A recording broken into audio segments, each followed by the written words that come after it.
Amigos da Rádio Fraternidade, abraço fraterno a todos os ouvintes e as nossas saudações em Jesus. Eu, Hélio Dias e Lenice Varanda, sequenciamos hoje mais um programa da sua Rádio Fraternidade, programa Vultos do Espiritismo.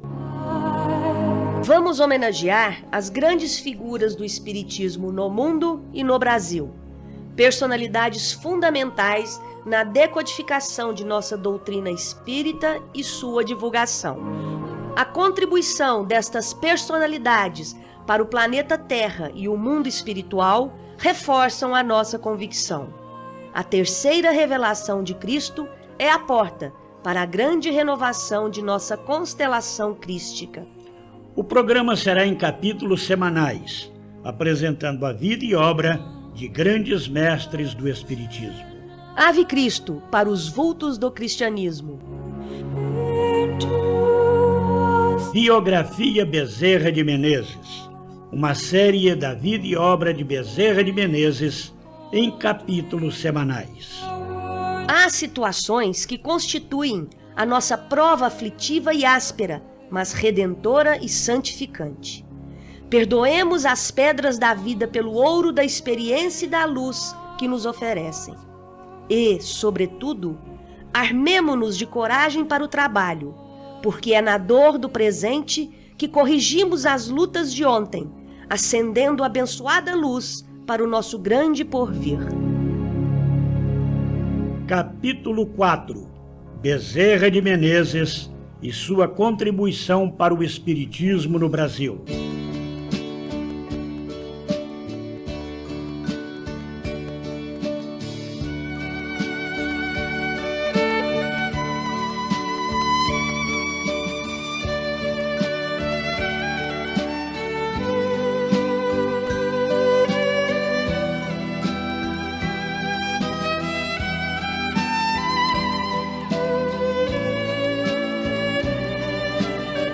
Bezerra de Menezes conheceu a doutrina espírita quando do lançamento da tradução em língua portuguesa de O Livro dos Espíritos, em 1875.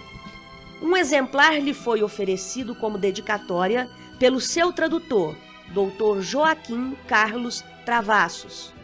Sobre o contato com a obra, o próprio Bezerra registrou posteriormente: deu-mo na cidade e eu morava na Tijuca, a 1 hora de viagem de bonde. Embarquei com o livro e, como não tinha distração para a longa viagem, disse comigo: ora Deus, não hei de ir para o inferno por ler isto. Depois, é ridículo confessar-me ignorante desta filosofia quando tenho estudado todas as escolas filosóficas. Pensando assim, abri o livro e prendi-me a ele, como acontecera com a Bíblia. Lia, mas não encontrava nada que fosse novo para o meu espírito. Entretanto, tudo aquilo era novo para mim. Eu já tinha lido ou ouvido tudo o que se achava no Livro dos Espíritos. Preocupei-me seriamente com este fato maravilhoso e a mim mesmo dizia: parece que eu era espírita inconsciente, ou mesmo, como se diz vulgarmente, de nascença. Com o lançamento do periódico Reformador por Augusto Elias da Silva, em 1883, passou a colaborar com a redação de artigos doutrinários.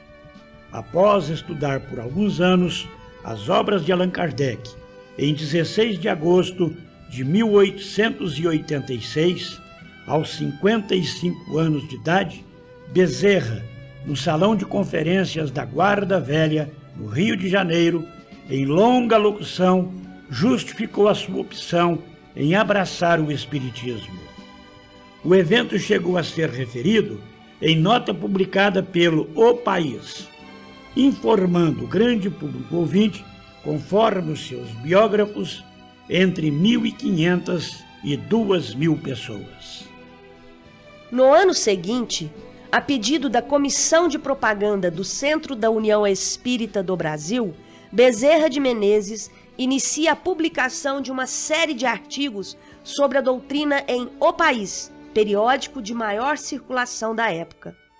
Com o nome de Estudos Filosóficos Espiritismo, os artigos saíram regularmente aos domingos, no período de 23 de outubro de 1887 a dezembro de 1893, assinados sob o pseudônimo Max. Na década de 1880, o incipiente movimento espírita na capital e no país estava marcado pela dispersão de seus adeptos e das entidades em que se reuniam. Havia ainda uma clara divisão entre os espíritas ditos místicos, que eram os defensores de uma visão religiosa da doutrina, e os chamados científicos, os defensores de um olhar filosófico e científico. Em 1889, Bezerra foi percebido como o único capaz de superar as divisões, vindo a ser eleito presidente da Federação Espírita Brasileira. Nesse período, iniciou o estudo sistemático de O Livro dos Espíritos, nas reuniões públicas das sextas-feiras, passando a redigir o Reformador. Exerceu ainda a tarefa de doutrinador de espíritos obsessores.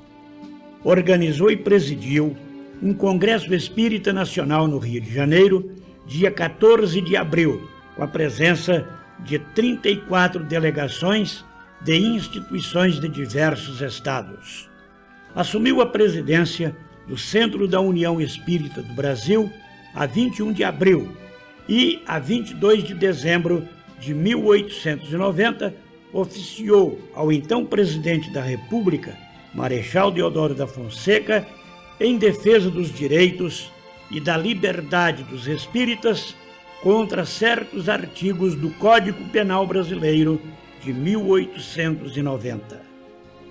De 1890 a 1891, foi vice-presidente da FEB na gestão de Francisco de Menezes Dias da Cruz, época em que traduziu o livro Obras Póstumas, de Allan Kardec, publicado em 1892.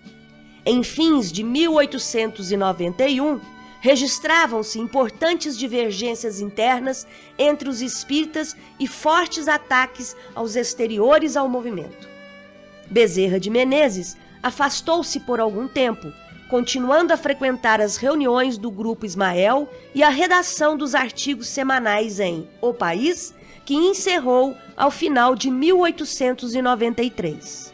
Aprofundando-se as discórdias na instituição, foi convidado, em 1895, a reassumir a presidência da FEB, sendo eleito em 3 de agosto desse ano, função que exerceu até a data de seu falecimento.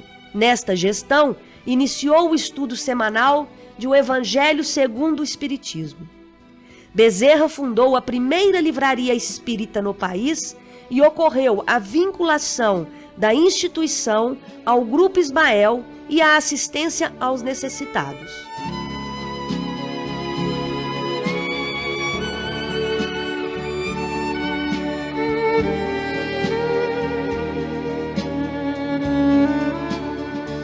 Chegamos ao final do programa Vultos do Espiritismo, da série Vida e Obra de Bezerra de Menezes. Voltaremos na próxima semana com o 5º capítulo da série Vida e Obra de Bezerra de Menezes. Capítulo 5, O Legado de Bezerra de Menezes. Uma boa semana a todos vocês e Ave Cristo em nossos corações.